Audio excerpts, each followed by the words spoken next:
And we're back. With me right now, we have two seniors, graduating seniors from the men's basketball team, graduating class of 2003. We have Mr. Justin Trott, or JT as he's known around the campus, and Miguel Gilliard.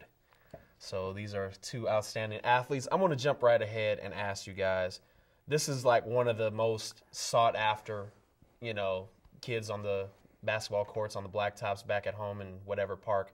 They're going to be coming up with those big dreams, going on playing college ball. And you're going back and you see one of those guys, he's crossing over, he's doing this thing. What are you going to tell him? How to prepare for college ball? That's a good question.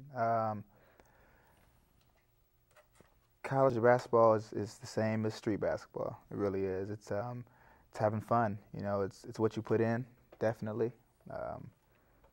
It's how you prepare. And yeah, it's the passion you bring to the court. And what about you? What would you say? Just do the best you can, work as hard as you can, but make sure you have fun at the same time. Right. Good. So going into that, what is it like, to juggle all these things? I mean, you guys have been, in the college game for quite a while, juggling basketball, the long road trips and everything like that. What is it like to juggle all these things and maintain, progress academically? It's not too bad. It's fun because it's a challenge. You know what I mean? The more pressure you put on yourself as far as like procrastinating or whatnot, the harder it is, the more difficult it is. But if you divide your time right, it's not hard at all.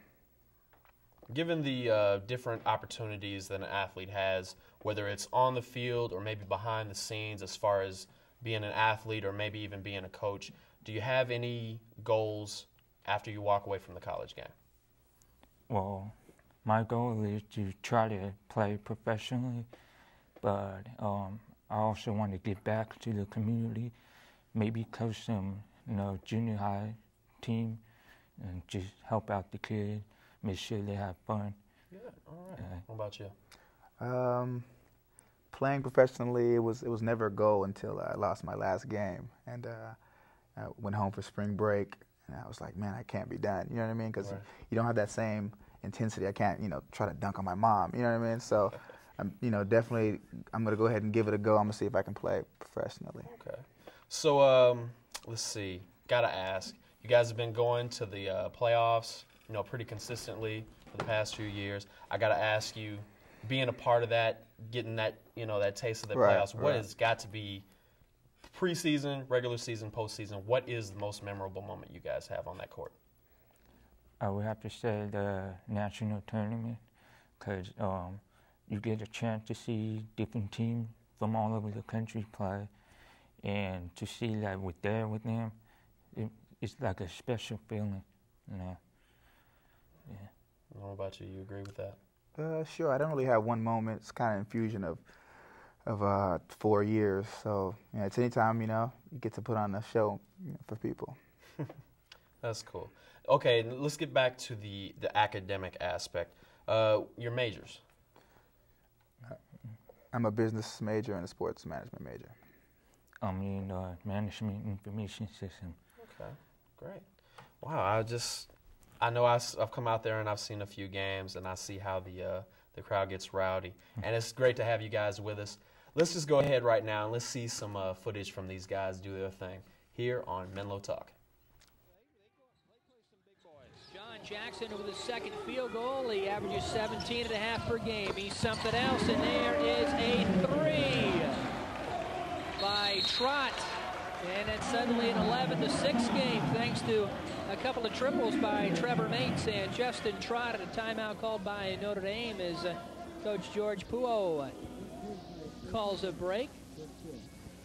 Now, one of the things, that's one of those things, you've got to stop the offensive flow. George Puo said, whoa, wait a minute, we saw two trays go down. We've got to stop that one. Let's regroup our defensive front so we can get somebody out there, or at least slow down the rotation of the ball as they swing it out to the outside shooter. And of course, I have no doubt that over in the Menlo huddle, the time before, when Larson called that timeout. He said, if you're going to take a shot, get in rhythm before you take that shot. If not, work the ball around, but do get a quality look at the basket. Well, a couple of years ago, we had Menlo on TV, and they started out slow and then hit a couple of three-pointers en route to victory. This should be a horse race. Well, it's starting out that way. You watch Javon Joe, double high post right now being run by Notre Dame. Good switching as both high posts go down lows. Get everybody to kick back outside. Inside, Jackson and one. Oh, an offensive foul. Wave off the basket. Good defensive position by number 34, Terry, for Menlo. Watching him just step right out in front. Actually, not that great a defensive position. He just got a lucky call. You saw Terry throw that hip. That very easily could have been a blocking foul just as easily as a charge foul was called. Joe's first personal, each team with a team foul. 3.5 minutes in. Triple for Trott. That's a second three-point shot for Trott, and I mean, he was a good distance above the three-point stripe. Trott is hitting 33% of his threes this year. Pass from Jackson to Joe is knocked away. Here come the Oaks on the move. A three, and they'll have the lead. Ooh, baby, do you know what that's worth? Ooh, heaven is a place on earth. They say in heaven, love comes first. We'll make heaven a place on earth. Ooh, heaven is a place on earth.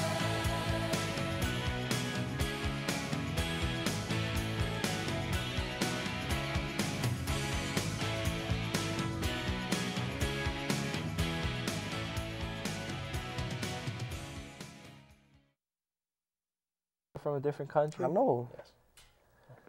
See how it is. Okay, and we're back.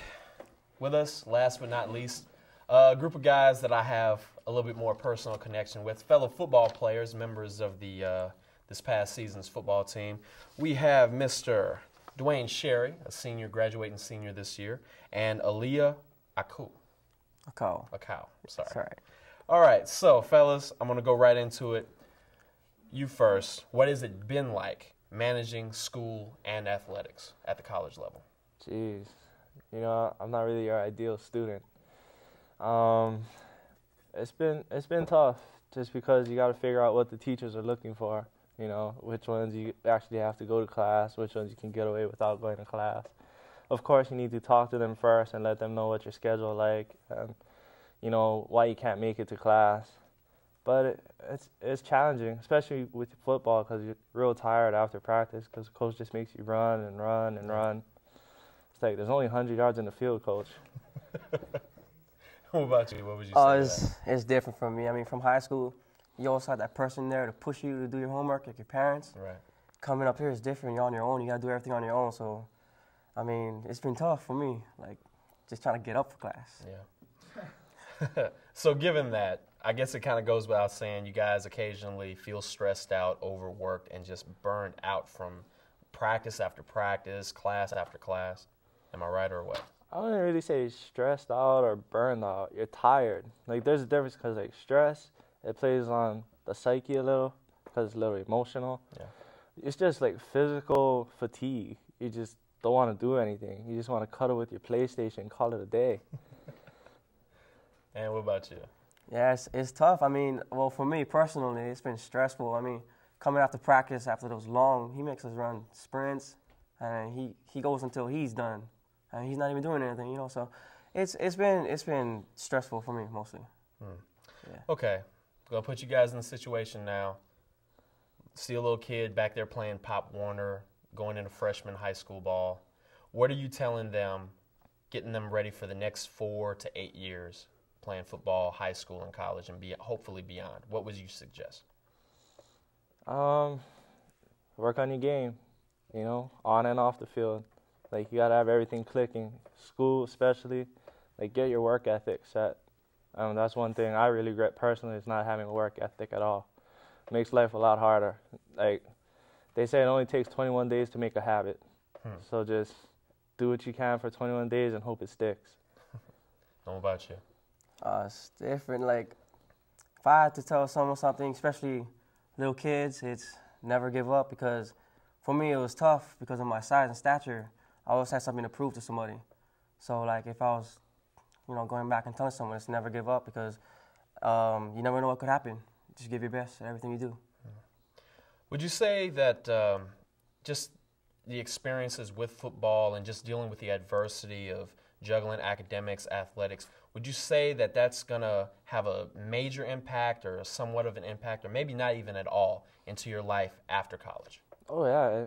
It makes a lot of an impact on one's life. I mean, it builds character, I think Frederick Douglass said it best, without struggles, there can be no progress. I agree. So, I mean, if you can stick through football or any sport of your choice and school, you'll be that much of a stronger person when you hit adulthood. And you? Yeah, she pretty much said, it builds a lot of character. I mean, set your standards, the way you live, and so after that, you're prepared for life. Well, it's been great having just everyone here. I really feel good. I'm around all my fellow athlete brothers and sisters. But we're going to go now. That's all the time we have for here. All the cast and crew. This is Marlyn Johnson saying from Menlo Talk. We'll see you next time.